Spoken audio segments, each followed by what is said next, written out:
My name is Keith Lettice, just Keith Lettice. I was in the service from September 15th, 1942 to December the 7th, 1945. And in that time I went to a place where everybody else goes to get your shots and everything, which they lose when you go to the next place anyway, so it doesn't make any difference. You have to take them all over again.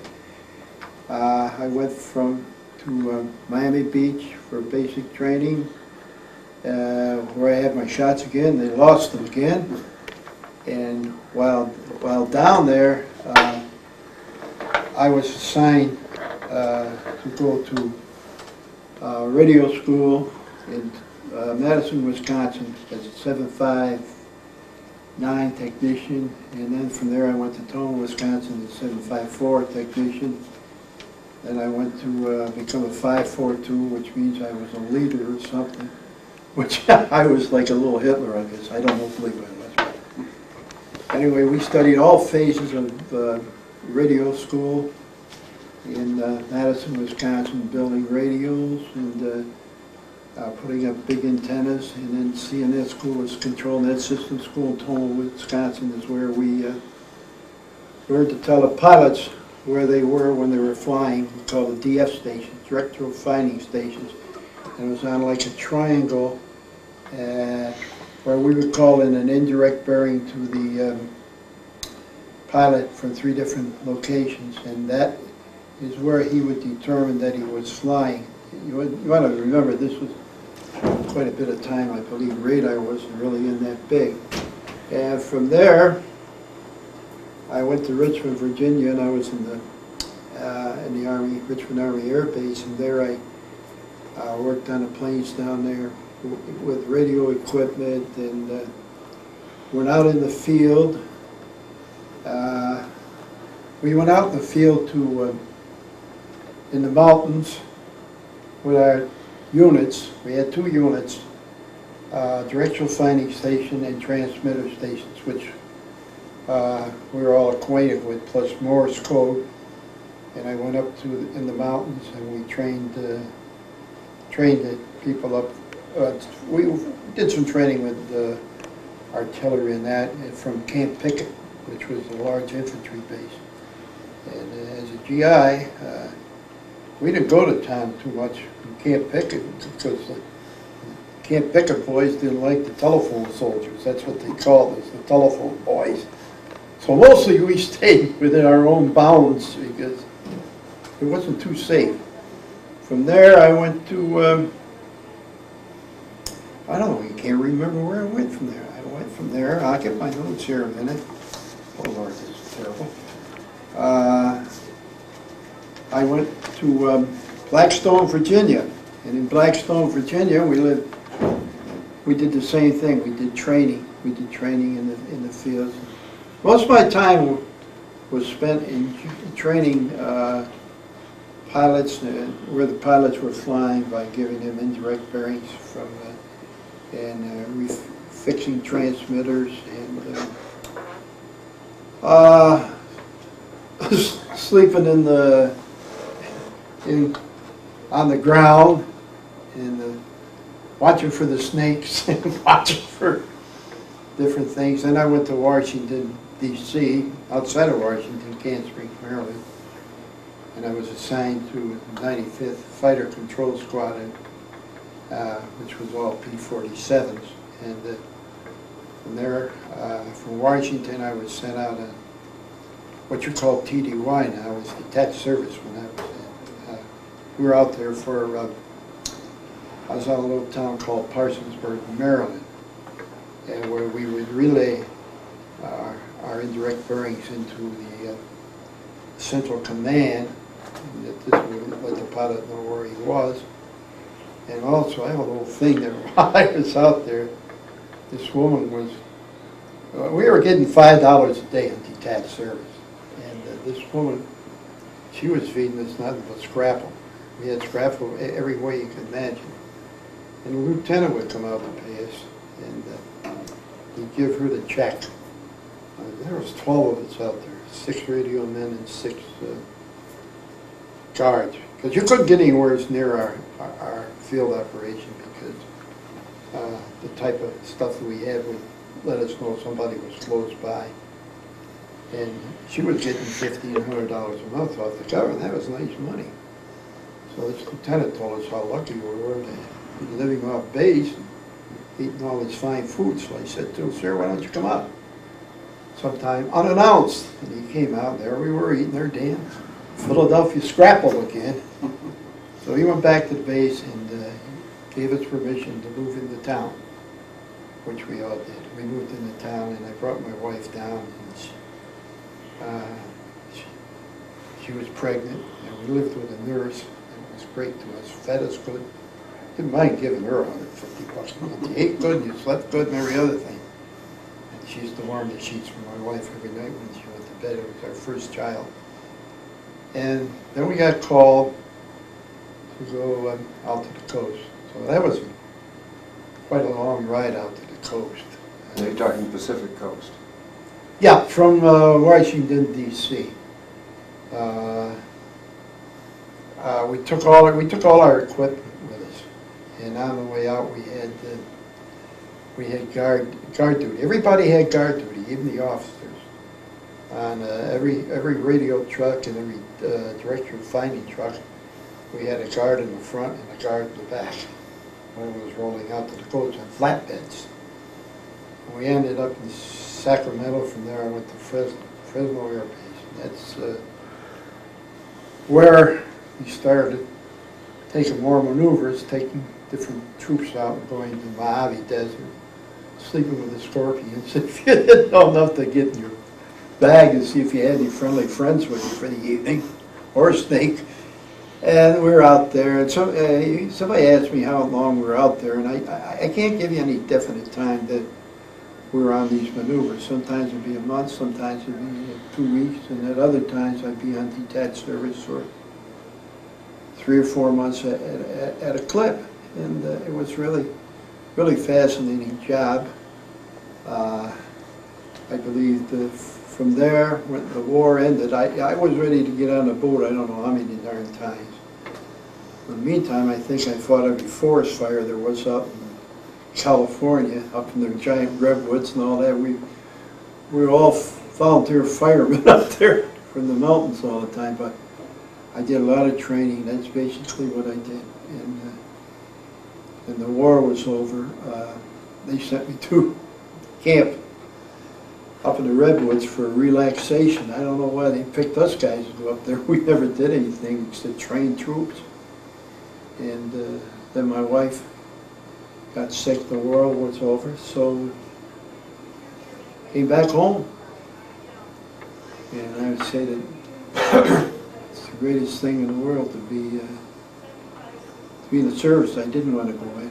I have to admit that. I don't think anybody wanted to go in them days. But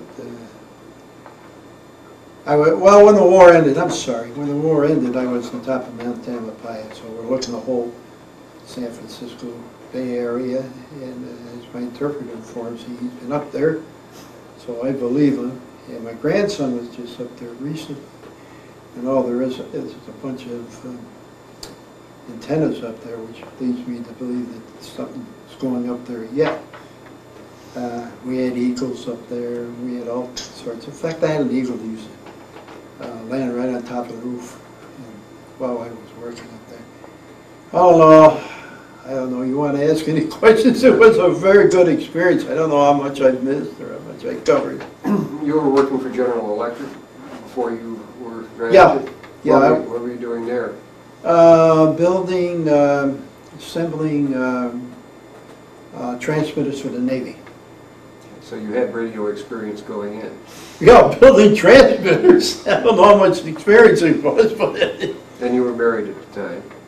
Yeah, our wedding was set for, we got engaged in April '41. I met my wife playing in a band.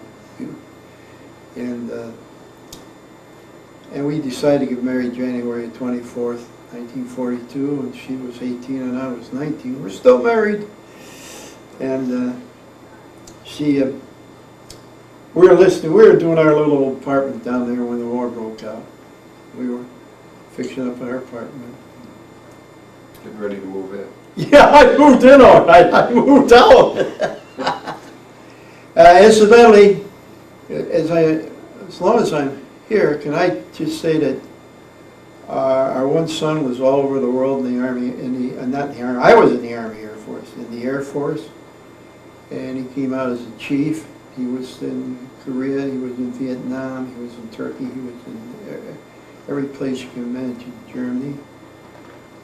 His name was Wayne, and the other boy, Gary, spent 21 years in the Air Force. He came out as a Master Sergeant. So we are strictly a military family, have been from the time that I guess the United States got its freedom. And I really don't like anybody saying anything against any of the boys and girls in the military. I mean, it bothers me terrible when somebody talks about the military the way they do, because to me it's the greatest place where you can learn something and be something and know that everybody's your buddy, because you depend on each other for your life. Even though I wasn't overseas, you depend upon the guys that's working with you, and the guys that's working under you, and the guys that's working over you. You depend on their way of thinking, and it's the greatest adventure in the world. I didn't want to go, like I said, I was drafted, but I believe I got a wealth of good stuff out of being in the military. I became a better guy to begin with, a better person. Even though you say you didn't want to go, there must be one thing that sticks out in your mind as the best experience you had in those 3 years that you were in. Is there, what would that be?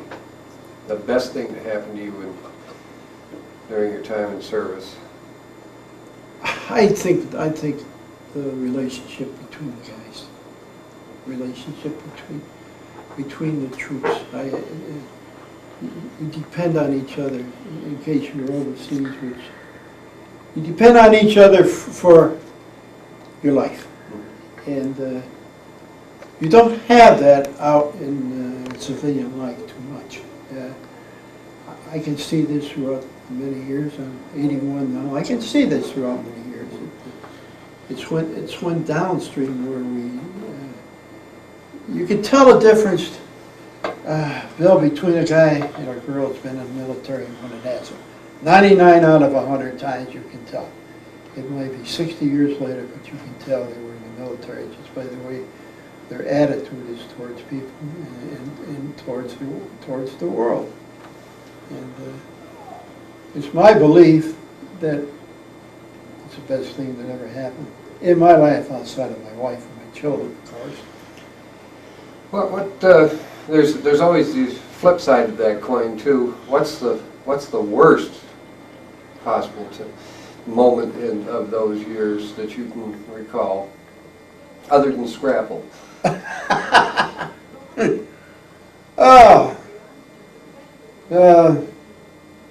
Doing KP for 14 hours a day when the cooks would throw 60 pans at you and you get down to one, you got 60 more coming in, and that's 12 hours a day for 6 days a week. I guess you didn't do nothing but look at pots and pans, which I often have told my wife I did more pots and pans and peeled more potatoes in the first 6 months I was in the service than you ever will or ever have. She don't believe me, but that's the truth. So you were discharged in December of '45, and you came back to this area. December 7th. I came right back to Amsterdam, New York. Yeah. And what did you do then?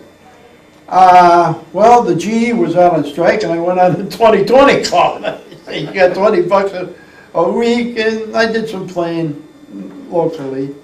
And when the GE went back off the strike, I went back down to GE, and I worked as I don't even remember what I did. It was expediter, I guess. Mostly what I did was walk around and look important, looking for items or something. But now I know that you're a musician. Did you play for any of the troops or anything while you were on duty? Well, I'll tell you a little lie.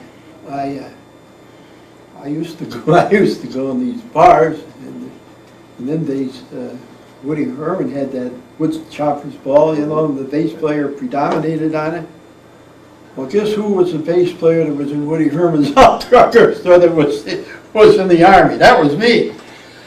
And that was good for a lot of nice free drinks, I'll tell you. Yeah. So everybody would say, who'd you play with before? Oh, I got drafted. I was with Woody Herman's orchestra, you know, about as big as lies, you can tell, but it worked. So, any other questions that I might get embarrassed by? Oh, boy. Well, I guess you've pretty much given us your philosophy on the military.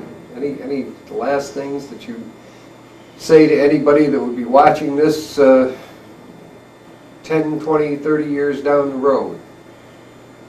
I would say you live in the best damn country in this world. And don't forget it, and if they need you, go for it.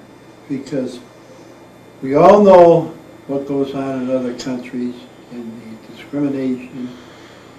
Not that we don't have some discrimination here, because you're going to find it everywhere in this world. But all in all, you're damn lucky if you're born and raised in the United States of America and die in America. That's the greatest thing on earth. And I would like to God bless everybody in the future years of the generations that come. And thank you very much for interviewing me. And thank you again.